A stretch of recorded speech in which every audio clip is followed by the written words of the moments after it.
Okay, excellent. So thank you everyone, and sorry for the late start. So today is the second lecture in that 5 lecture series, AI for Good. So last week we talked about poverty. This week we talk about hunger. So it's agriculture and hunger, and agriculture, food security, and hunger. Next slide, please. Profula. So as I said, so today is hunger. Next week will be cities and communities. The following week will be energy. And the last lecture will be about nature, land and water, sea and oceans. As you can sign up on our Meetup website. Next, please.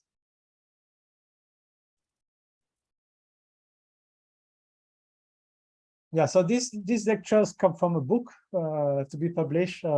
Is going to be published on October 1st. We cover there are like 14 chapters covering all the sustainable development goals. So let me talk about them briefly. Next slide, please. So this is the outline of the talk. I'll remind you quickly about what the sustainable development goals are. When we talk about the state of hunger, the causes of hunger, the targets, what we call the Sustainable Development Goals targets to alleviate poverty, alleviate hunger, please. Sorry. How to alleviate hunger, how AI can help alleviate hunger, and we go over some case studies. Next slide, please. So as a reminder, the Sustainable Development Goals are part of United Nations 2030 agenda. So there are like 17 of them. It goes from no poverty to zero hunger, the theme of today, to health, education, gender equality, etc. They were defined in 2015 and were followed by specific targets in 2017. So the goals are aspirational, as they are not there are no legal commitments in reality. To if we fail to meet these goals, I mean, we all suffer, but there's no really like legal remedies. Some of the themes are however supported by international treaties such as the Paris Accords on climate change. Next slide. So the state of world hunger. So hunger is still alas a reality. So according to the World Food Programme, over 800 million people are still hungry. 276 million people face food insecurity, and 44 million people are close to famine. The World Food Programme projects that if the trend persists, the number of hungry people will reach 840 million people by 2030, while the SDG was to eliminate hunger by that same date, but it's unlikely to be done by then. Of course, you have hunger also in developed countries, right? In rich countries, even in the United States, you have some pockets of people who are still hungry or suffer from food insecurity. Next slide, please. This is a map also from the World Food Programme. And different shows you that different colors. So this is the prevalence of undernourishment, right, in percentage. So you see the United States, even though we know that some people are hungry, most of the population is not undernourished, right? So the United States in blue color, right? So as expected, you see that the rich countries, don't suffer from systematic hunger. But you see that hunger is concentrated in sub-Saharan Africa, some parts of Latin America, right, and Asia. There are like current food emergencies in countries such as Afghanistan, Democratic Republic of Congo, Haiti, northeastern Nigeria, Sahel, southern Madagascar, South Sudan, Syria, Ukraine, and Yemen. And the recent also conflict in Ukraine is also increasing the risk of worldwide hunger. Next slide, please. So why is it such a problem? one factor is that the world population is increasing. Right? By 2050, the world population is expected to increase by 50% and put pressure on supply of food. Right? So we simply, to follow the increase of population, we need to increase the production of food. Because of the limited available lands, right, and the impact of climate change, agriculture of today will have to increase its production without offering the same production variety typical in diet of the developed countries. Right? So in particular, it seems infeasible to raise enough livestock to produce enough meat and dairy to feed the world in the same way as we eat here in the US. So agriculture needs to be like much more sustainable. Right? So there's no way that like the world can have the same consumption of beef, for instance, or dairy as the average American or Western European. Next slide, please. To better assess, measure, inform, and communicate on food insecurity. So there are like these IPC. So it's a group of partners. It's called the Integrated Food Security Phase Classification Partners. They have developed tools you can check on their websites, procedures on common global classifications to classify acute food insecurity, chronic food insecurity, and acute malnutrition. Right, and each category has a different scale. So you see the map here. Here for like acute food insecurity and different levels, from the green, so minimal, to the gray, to the famine likely, and areas with inadequate evidence, where we don't have enough data. But famine likely is the worst outcome. So this, like you see that in Afghanistan, Pakistan, you see it, but also in sub-Saharan Africa, you see it a lot. Go to next, please. Next slide, please. So what are the causes of hunger? Right. So in a recent World Bank report, they talked about United Nations report. They talk about the 4 C's. So first is conflicts. Right.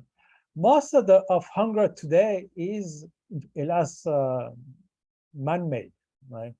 So conflicts, we talk about armed conflicts. It means like civil wars, right, or war with neighboring countries. So when it happens in the families, people have to leave their homes, their villages, their jobs, right, or their piece of land. So then when they leave, they have nothing to feed themselves. Right? A lot of it is farming, like small farmers, or raising chicken or raising enough food for their families. But when you leave your home, you have nothing. Right? Conflicts also destroy food supply chains, infrastructure such as irrigations. Right? They can be destroyed. Warehouses, transportation, distribution hubs, on markets, right? Like a lot of it is like a lot of countries, a lot of people don't have refrigeration, for instance, and they buy they procure the food they're going to eat the same day. Recent famines caused fully or partially by war, like in Tigray, Ethiopia, South Sudan, Yemen, Darfur, Congo, Ethiopia. And you see that, you notice that they are concentrated in Africa. Next slide, please. Something that is like man-made, but I mean not to the same extent as an armed conflict, is climate change, right? So it's caused like droughts, floods, extreme weather events. They can devastate harvest. Climate change combined with intensive agriculture, right, can be devastating for the environment and the sustainability of food production. Right? A lot of agricultural production in poorer countries depends on rain and not on irrigation. Right? But even when it relies on irrigation, it might overuse water resources and contaminate water, like underground water resources with excess nutrients or fertilizer. Right? On soils also can be harmed by excess drought, right, turning into dust or be displaced by excessive water overrun, right, during flooding. So all these consequences of climate change can be very devastating for food production. Next slide, please. So we've seen 2 C's. This is the third C. So here's the COVID-19, but it's really like all kind of pandemics will have the same, might have the same effect. So it had disrupted food supply, food production, distribution systems, and normal functioning of markets. Why? For instance, labor might not be available to complete the harvest on time. Transportation might be restricted. You might not have the drivers to do it, right? And so communication, transport between regions might be more difficult. Supply chain can be disrupted.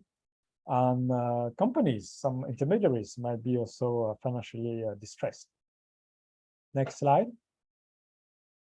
The fourth C is cost or price, right? So it's really like food inflation, right? So raising the cost of feeding people, especially the very poor, who have a larger share of their income spent on food, right? So high energy prices, right? Food export restriction, right? So if you depend on a lot of imports, so you're more exposed to food price inflation. High commodity prices, supply chain disruption, sometimes the currency devaluation in your home country are factors that can cause food price inflation. Right. Next slide, please. So these are the 4 C's. So the United Nations, you saw in 2017, they added a sets of targets, right? So how do you alleviate hunger? And these are like intermediate steps or like sub goals or targets that we have to do. So I'll cover some of them, but maybe not all of them, but there are a few of them. So really the targets like 2030.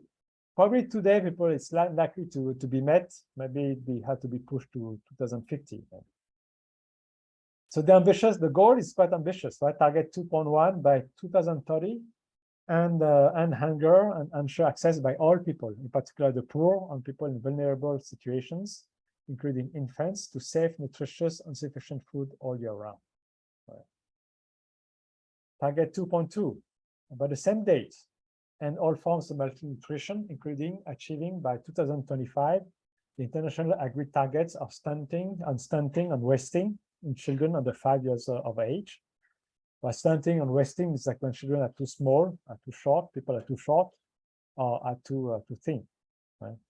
And address the nutritional needs of adolescent girls, pregnant and lactating women, and older persons. So 2025 is only in 3 years. It's unlikely that we are going to reach this target. 2000 target 2.3. So this is like they talk about doubling agricultural productivity, right, of income the small-scale food producers, right, in particular women, indigenous peoples, family farmers, pastoralists, fishers, fishermen, including through secure and equal access to land and other productive resources. Next slide, please.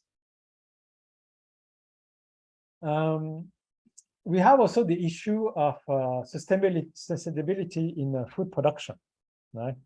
So we know that food production involves land use, involves water, right? For irrigation, it could be like underground water, use of fertilizers, and all these things can be negative for the environment, right? So you need also to make agriculture sustainable, and develop practices that increase productivity but maintain ecosystems, right? And they strengthen the capacity to adaptation of climate change, extreme weather, drought, flooding, and other disasters. Also, monoculture, right? The intensive monoculture, planting only one kind of crops, right? Intensively is not necessarily not recommended, right? To resist climate change. I'll skip 2.5. It's really about genetic diversity of seeds, etc. Next slide. 2.A is cooperation, increasing investment in rural infrastructure. So it includes irrigation, agricultural research, technologies, plant and livestock gene banks, right? For instance, people talk a lot about drought-resistant crops, right, and seeds. 2.B, 2.C are more about markets. Next slide, please. So how to alleviate hunger? I mean, the paper looks easy, but if you know, if people were less involved into armed conflicts, right, it will reduce the risk of hunger, right? Civil wars, right? So you don't have like civil wars. Climate change is like a big topic, of course, right? If you could address climate change, it will address some part of issue in food production. Costs, so it's like like how to address inflation. It's more an economic question, so it's but usually better macroeconomic management. We face high inflation also in developed countries like US and Europe. Usually increasing competition, more suppliers, avoiding monopolies, will address the problem of cost. Maybe producing in your own country, right? Not depending only on imports, but also alleviate cost issues. Having more resilient agri-food systems, right? So when there's when there's a disruption, your agricultural agri-food system should be, should still be functioning. Having warning systems, even though we have some warning systems around, and having a more effective humanitarian aid.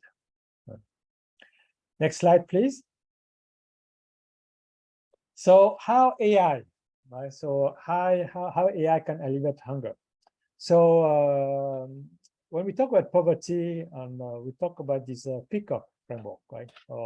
So Peacock is it has like 4 dimensions: prediction, coordination, optimization, and control. So AI contribute to these 4 items. Usually AI and machine learning are focused on the first one, right? Most of the work today is done on prediction, right? The rest is going to come, but it's not as developed. Right? So prediction and making forecasts is usually what machine learning is used for. Going to the next slide. Next slide, please. So first step is to use AI and machine learning to try to forecast demand, right? So to see how much food a population needs, right? How much calorie intake, right? And diet requirements, so that it can help for the planning for the supply, right? And you can also identify this way where you have the risk of famines, where the supply of food the demand of food is much higher than the available food, right?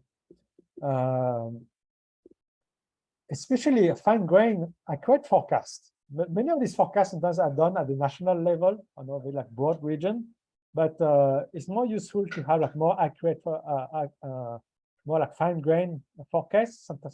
Sometimes at the district level, or maybe even at the village level, right? It can be some villages can be suffering from hunger, some other villages might not, right?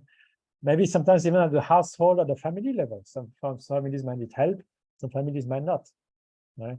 So we need more advanced forecasting techniques that machine learning can help. Second step is to forecast the supply, right? Supply of food, price, and quantity, right? So usually we use features trying to predict the food supply, availability of farmland, cropland, grassland, water, fertilizers, agricultural productivity, mechanization, the availability of machines, wholesale market prices, weather conditions, precipitation, fertilizer prices, availability on wages of agricultural workers, transportation distribution costs, risk of disease, climate change, conflicts. All these factors can be included to try to forecast the supply of food, right?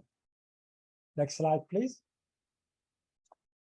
So when you try to match the two, right, supply and demand, you predict the supply, you predict the demand, and there's a shortfall, right? The supply of food is way lower than the demand. You can predict a famine, or you can predict food insecurity, right? So you can then relate to the IPC framework, so have a quantitative model to ideally a granular quantitative models to try to predict this acute food insecurity on some in advance, maybe 3 months, 6 months in advance, so that maybe the international community can prepare for it. In parallel, you can also measure like beyond just trying to compare the demand and supply. You can collect health data from the population, right? Stunting and wasting. So this can be measured, right? If you have a doctor visits or nurses visit, you can measure the state of the children or even newborns. But look at the birth weights or look at the health of the mothers. It's also good indicators of food insecurity and malnutrition. Okay. Next slide, please. Coordination. So the second letter in peacock. This step involved the planning of resources to manage that food gap. Right? So here, assuming that we don't produce enough food, the supply of food is falling short of the demand of food. Then the coordination is required on the supply side, so that all the required inputs, right, labor, seeds, fertilizers, and so on, are available in sufficient quantity and in time. Right. So you have everything, but you don't have the labor. Right. So especially during COVID, we don't have enough people doing the harvest, right? But everything else is there. You still have a food shortfall. If they have a shortfall in food production, then you have to coordinate with food imports, right, or food aids, right, and then coordinate with foreign humanitarian aid, right, so that they can plan ahead, right, for raise money and source food from richer countries and to ship the food to these poorer countries. The information required for the coordination will need to come from various sources, right? So it could be household survey data, health records, commodities market data, retail inventories, prices, and satellite imaging, Earth image data. Next slide. Optimization. So optimization is the second step of coordination, right? So coordination tells you what you need, right? Optimization tells you in which quantity you need these inputs, right? How do you use these inputs efficiently to reduce the food gap, right? In agriculture, this means adopting more precision farming techniques, right, to optimize and reduce water, energy, and fertilizer usages. Right? There's a lot of waste, right, in irrigation and usage of fertilizer, right? Along the supply chain, so transportation and distribution have to be maybe more efficient, right, to reduce food losses. It's amazing that the you have food waste not only at the consumer level but also in the transportation and distribution. Sometimes 40% of the food is wasted during transportation and distribution, right? So it's so this can be optimized and AI system can be developed. It could help a lot. Next slide, please. Control. So these steps involve the control of resources, right? So it means that so we are not there yet, but the kind of AI decided the allocation of resources, right? It's to supply along the food supply chain to manage the food gap, right? AI today we can have sensors, right, to along the supply chains to detect any disturbances, right, of shortfalls, right, of problems in the supply chain, right? So you can monitor the weight, or you can monitor you can have images of the type of crops that goes through the supply chain. The amount of and quality of water, soil quality, nutrients, agricultural inputs, livestock, plant health conditions, storage capacities, all these things can be monitored today, at least in rich countries, using IoTs, right? So you have sensors connected to the internet, and then producing data to monitor these things, right? Then last item is that sometimes food aid needs to be tracked, right? Can be tracked to make sure that the population that needs it get it. For instance, it's very common that in countries where the military are everywhere, that the military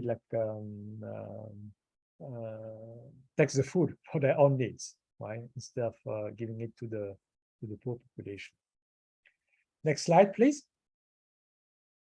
So let me go over three case studies. So you see that they're mostly the first two, they're mostly about production or measure and production, right? And then the rest is going to come, but I think we're not there yet. So next, the first study. Next slide, please. So this is the use of satellite imaging, right? So the great advantage of satellite imaging is that these most of these satellite images are free and freely available, right, for most users, so we don't. So it is relatively inexpensive to use them, even though you need compute. But at least the raw data are there.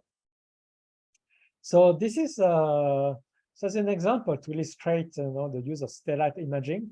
So these are very interesting studies of called a crop harvest. It is we had a guest speaker who came to talk about this. Is a project sponsored by NASA, and they have a food program over there. It's called NASA Harvest, and crop harvest is one of their projects. So it's really a comprehensive data set of georeference. So it means that you have latitude and longitude, right, of agricultural class labels with remote sensing data inputs. Okay, so so we have data, location of data. We see they have label that tells you the type of crops they have crops on these satellite images, and we have also a time series of these labels, right? Like a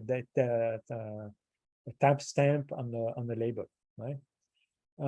So it can be useful, right, to monitor like through satellite the state of crops, so we know what kind of crops you expect, and you can see also the health of these crops. Right?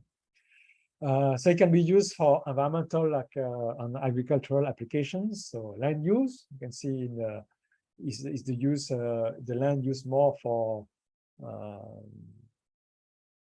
livestock, or for maize, for corn, on some. And you can see compare year over year, or like month after month.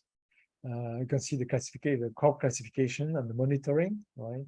You can look at water content measurement for droughts. Is very important, and the health of the vegetation. Right? So here, for instance, on this picture from the paper. So you have these labels of crops, non-crops. This is what is in blue, right? In orange, there are multi-class labels. Right? It tells you the type of crops that you have. Right? So you have like in total 333 labels. So it can be relatively precise.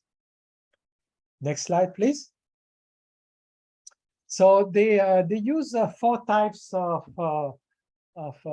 satellite images, of types of images. So it's quite interesting because this is for food, but it's used for other like AI applications.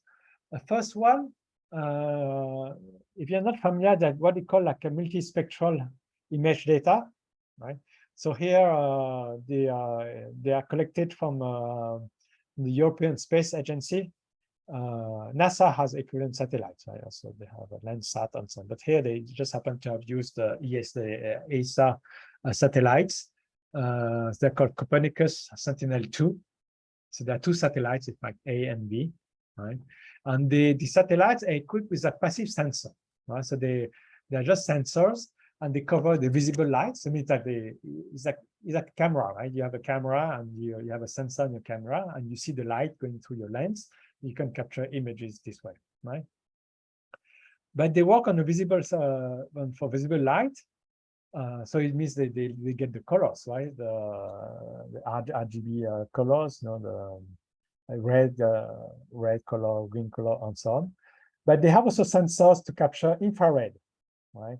On short-wave infrared on the spectrum. Right? So that's why it's called multispectral images, right? So the idea is that different land masses, plants, crops, they reflect these wavelength lights differently, right, depending on their composition. Right? So it's, infrared, visible lights, and so on. They have like different wavelengths, right? And depending on the composition, on what is down there on land, the reflection is a bit different, right? Some materials will absorb some light, some frequency, some wavelengths, and we reflect some other wavelengths, right? So thanks to that, you can have ideas about compositions, shape, and sometimes water content, right? So with this system, you can identify different types of crops, such as maize or corns, and even the growth stage of these crops, right? So you can see like more mature crops will have different like water content, right? So the reflection will be different, right? So the satellites, they cover like land surfaces, seas and oceans, at least every 10 days, right? They do a full revolution around Earth in 10 days, at a resolution of 10 meters, 20 meters, and 60 meters, right?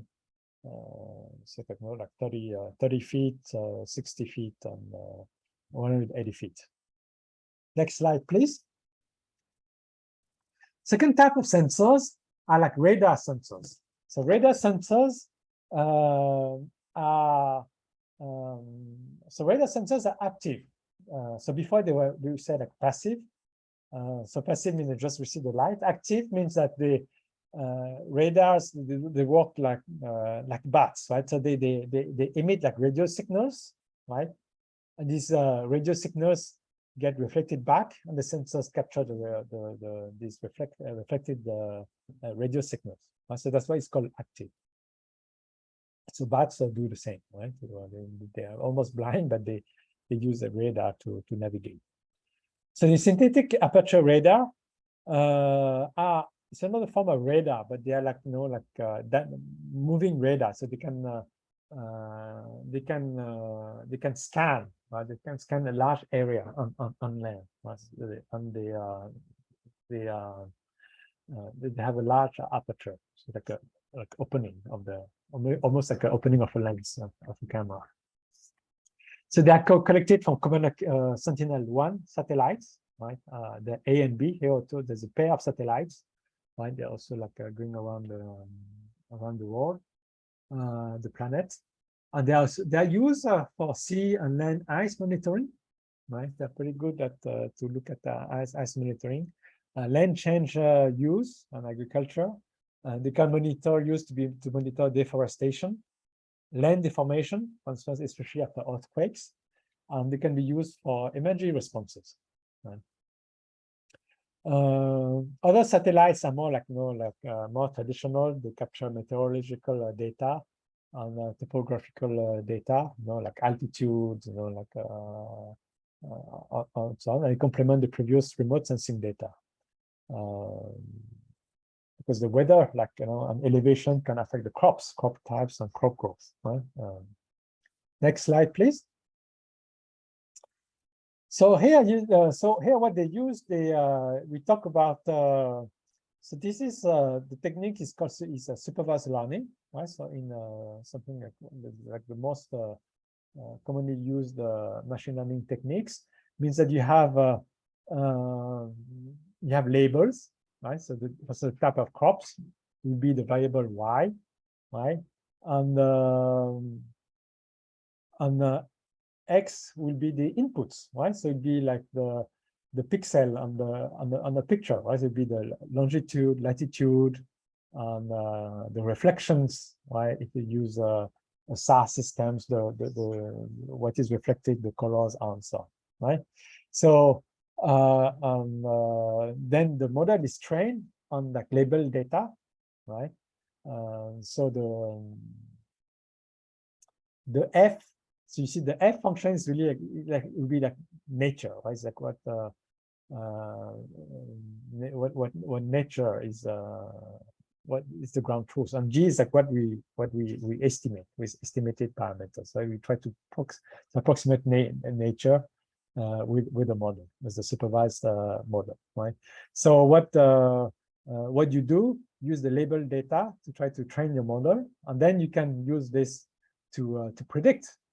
Right, you can try to predict, given the same some set of inputs, you can try to predict what kind of crops it is. Right, this is how the essence of a supervised learning model. Next slide, please. So what they do, so not only they offer these data sets, but they run some benchmark tasks, right, to compare models. So using the supervised models. The task here is to identify pixels, right, in these pictures, and they try to see the specific they contain a particular type of crop or not, right? Or if they contain any crops or not, right? It could be a city there's no crops, right? No city, right? So these kind of tools like supervised learning problems. And they use, so there are different types of supervised learning models. Here they use a long short-term memory model, LSTM, random forest, and so on. So these kind of typical like machine learning models. Next slide, please. Yeah, also a reminder that what they did is quite impressive, because if you were to try to do together this data yourself, it'd be very, very difficult, right? It'd be very difficult because the satellite images are huge in size, right? You want to cover the whole Earth, and every 10 days, and they go over the Earth over every 10 days, so they take tons of images, right? So the amount of data that you have is huge. And then labeling the data, right? You cannot label, you need the source, ground truth, right? To label the data that you might not have access to. So thanks to crop harvest, you have all this data like freely available to you. The second application is crop yield predictions, right?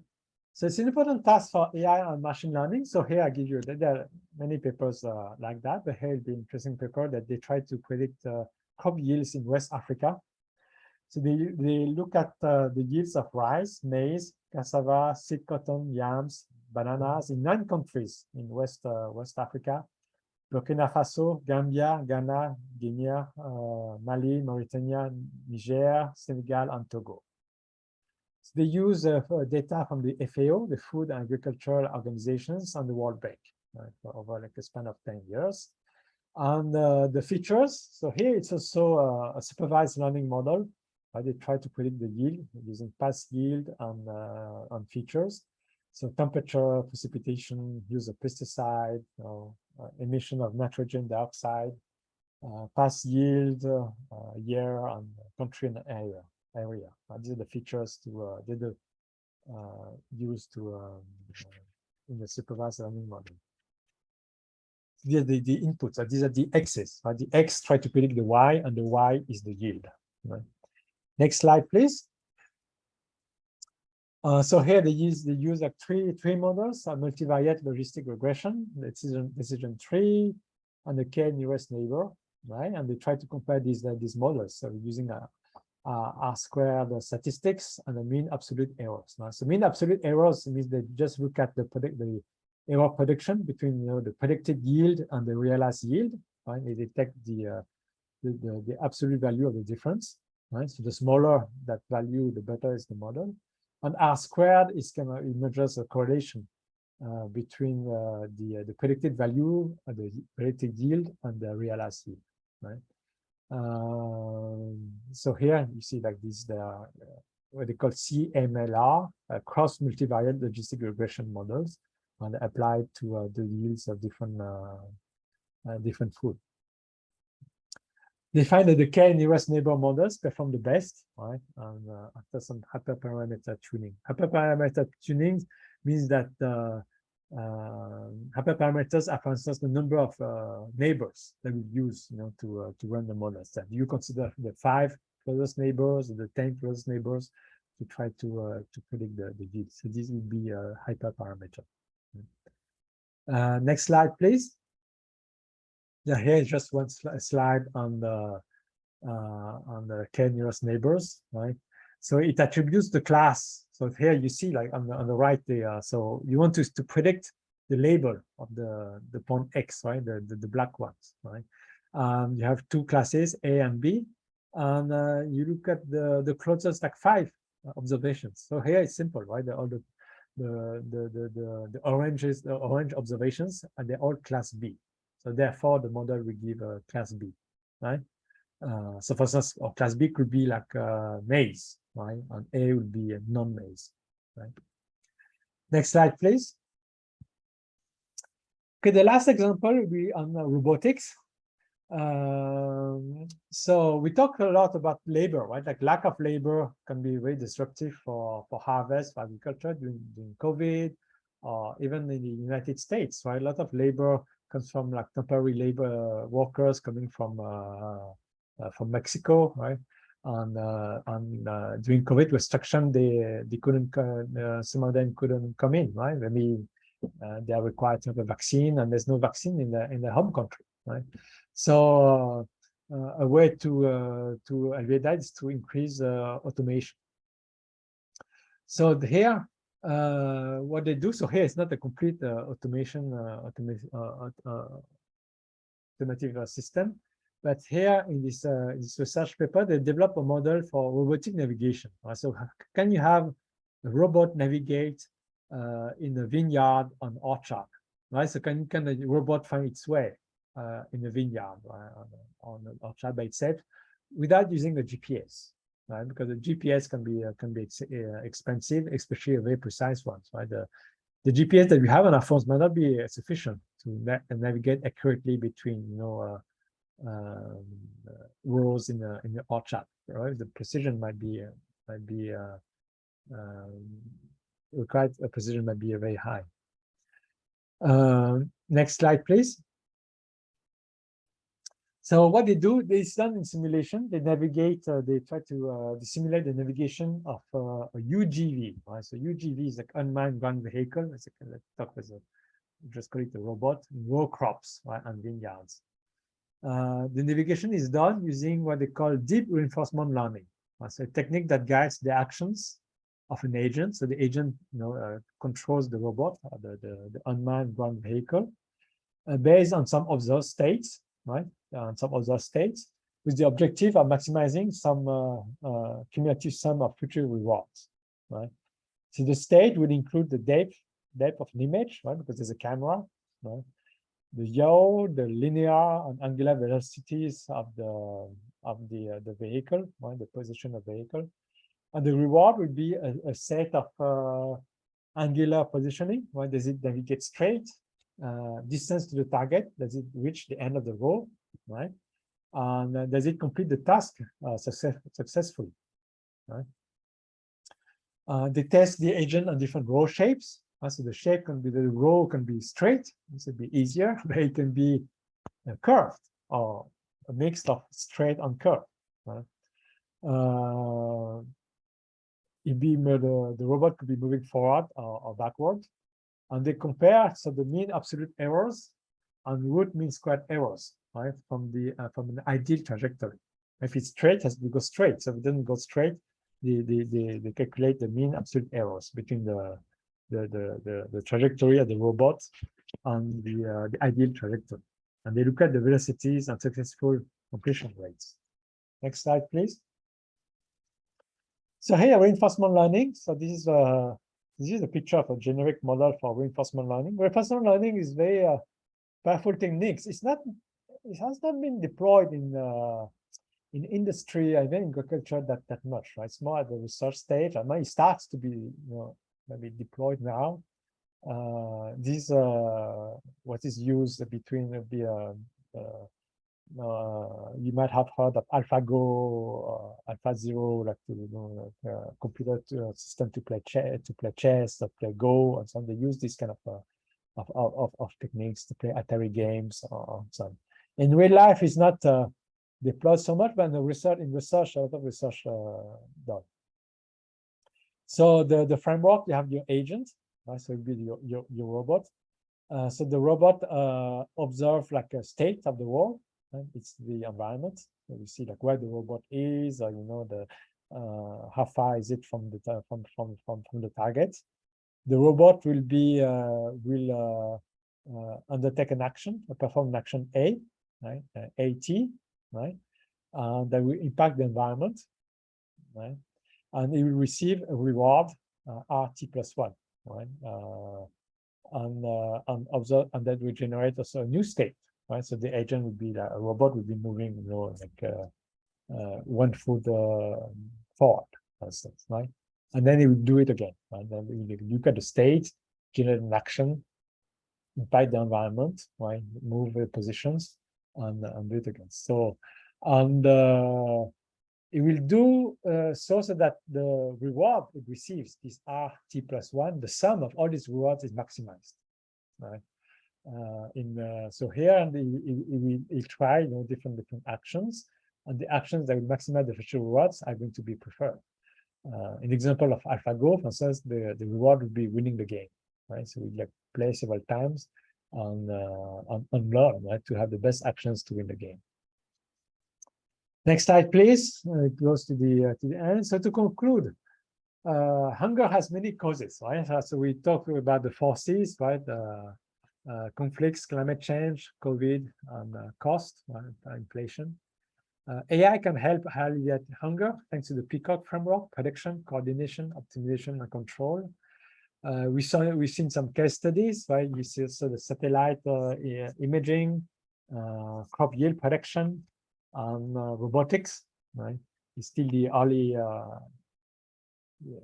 it's still quite early, but maybe for robotics in agriculture. But we'll see more AI application as AI experts and domain experts work together and share the expertise and to work together, right, to develop sustainable agricultural techniques, enhance food security, and reduce hunger. Okay. So I'm going to stop my